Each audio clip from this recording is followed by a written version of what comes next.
Imagine doing the right thing because it is the right thing, not because someone told you to. Not because a future reward is promised, and not because you fear a punishment you cannot see.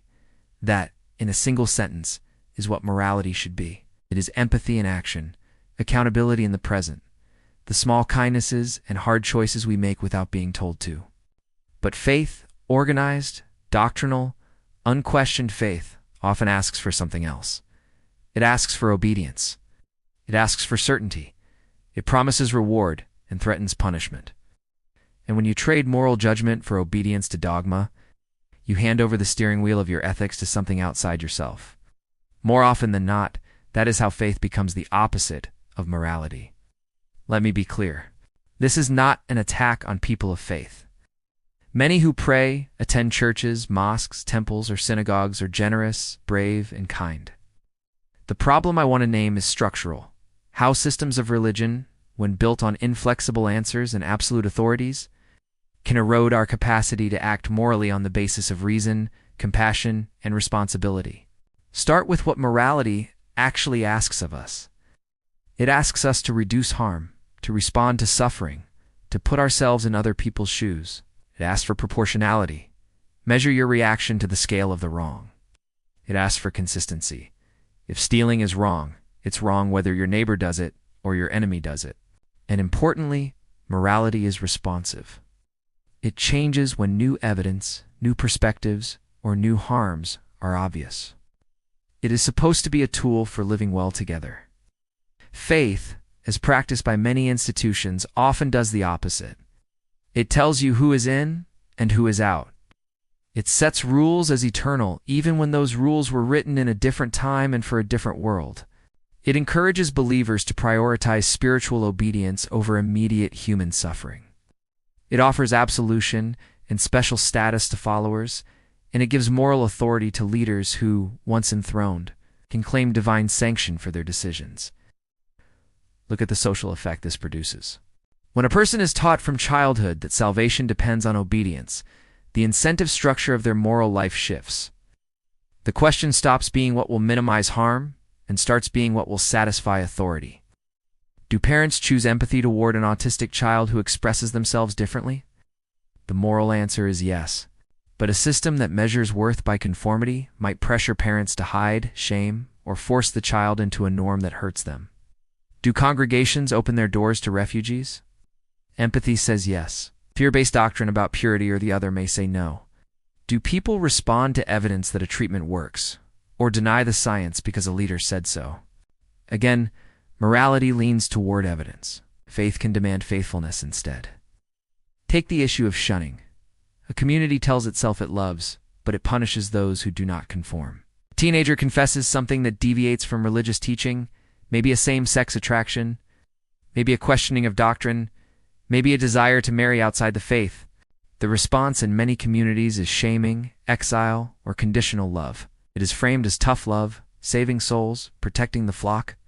But what it actually does is weaponize fear to force conformity. Caring for another person now looks like enforcing rules. That is the opposite of morality. And then there's the matter of sexuality itself. Many religious institutions oppose contraception, refuse to teach sex education, and condemn safe practices as immoral. But people do not stop having sex because doctrine says so.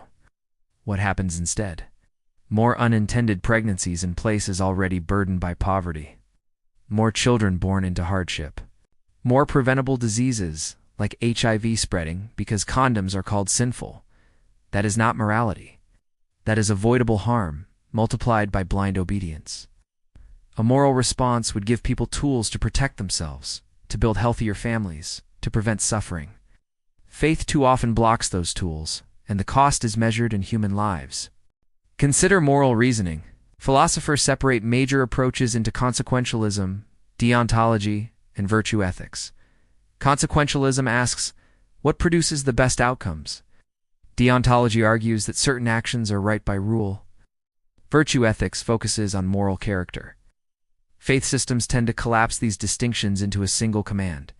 Do what you are told, because it is commanded. Deontology becomes dogma. Virtue becomes obedience. And consequentialism is often ignored unless it serves the institution. The result is moral decision-making decoupled from the real-world consequences of actions. History gives harsh examples. When obedience to religious authority is privileged above human compassion, atrocities follow. Crusades, inquisitions, forced conversions, witch hunts, and so-called moral purges were often defended by appeals to divine mandate. Those events show how faith, when fused with institutional power, can produce moral blind spots so wide they swallow entire populations. The moral compass is replaced by a decree. People who complied weren't necessarily evil individuals. Many were ordinary people following what they were taught. But collectively, the outcome was disastrous. And you don't need to go back 1,000 years to see faith undermining morality. Look at modern cases where dogma overrides care. In towns where strict teachings oppose medical interventions, children suffer preventable harm because parents prioritize doctrine over treatment. In institutions where abuse is reported, leaders sometimes hide perpetrators to protect reputation. The logic is not mysterious. Maintain the institution at nearly any cost. It's a moral failure dressed in spiritual language. Now some will push back. Faith inspires charity, helps the poor, and fuels resilience. That is true. Many faith-based organizations feed the hungry, run hospitals, and risk their lives for others. The intention is noble, and it must be acknowledged. But intentions alone are not morality. Outcomes are. Plenty of secular organizations perform similar or greater acts of compassion without claiming divine sanction. And when religious institutions do good, they often do it by mobilizing people. But mobilization can be as much about group identity as it is about moral reflection. Here is the core argument. If you do something because you fear punishment or want a reward, your moral agency has been outsourced. You are acting under compulsion, theological or social, not moral reflection. You may give to the poor, but if the motive is cosmic scoreboard management, the act is morally weak, because it depends on external incentives rather than an internal commitment to human flourishing. There is a second problem. Religion can create a moral exceptionalism that excuses its followers from universal moral scrutiny. If a leader claims divine instruction, the followers often suspend ordinary ethical scrutiny. That is how abuses proliferate and how accountability evaporates. The question is not which leader is right. The question is whether moral principles apply universally or selectively. If morality is about empathy, then any system that teaches you to ignore another's suffering because they're outside the in-group is failing morally. If morality is about evidence, then any system that teaches you to reject evidence because it contradicts doctrine is failing morally. If morality is about responsibility, then handing moral judgment to a text or an authority absolves you of responsibility in a way that is dangerous. So what is the alternative? Not necessarily abandoning spirituality, but reclaiming moral agency. Make compassion the criterion, not obedience. Let evidence inform your choices. Hold leaders accountable, regardless of their titles. Teach children to ask why, not just what. Encourage communities to prioritize the vulnerable, not purity tests. Separate moral duty from guaranteed reward.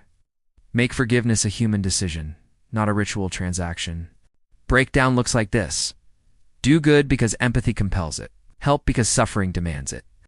Change policies when outcomes prove them harmful. Punish wrongs proportionally and transparently. Give people dignity without preconditions. That is messy. It is slow. It requires courage. It offers no guarantee of cosmic reward. But it delivers something theology cannot outsource, a shared human accountability that grows stronger the more we exercise it. Faith can be a force for good when it encourages that thinking, when it fosters real empathy instead of obedience. But when faith is used to silence reasoning, to justify cruelty, to weaponize guilt, it becomes the opposite of morality. It becomes a tool for social control rather than moral growth. So ask yourself, when you act, what does your why sound like? Is it a quiet human kindness? Or is it a command memorized and recited because someone up high said so? The first builds moral muscle. Second builds compliance. If you want a moral revolution that lasts, stop outsourcing your conscience. Teach compassion. Teach reason. Teach accountability. And make the hard but honest choice to do what is right because it is right, not because you were told to. Not because you fear punishment, and not because a future reward depends on it. That, finally, is what dignity demands.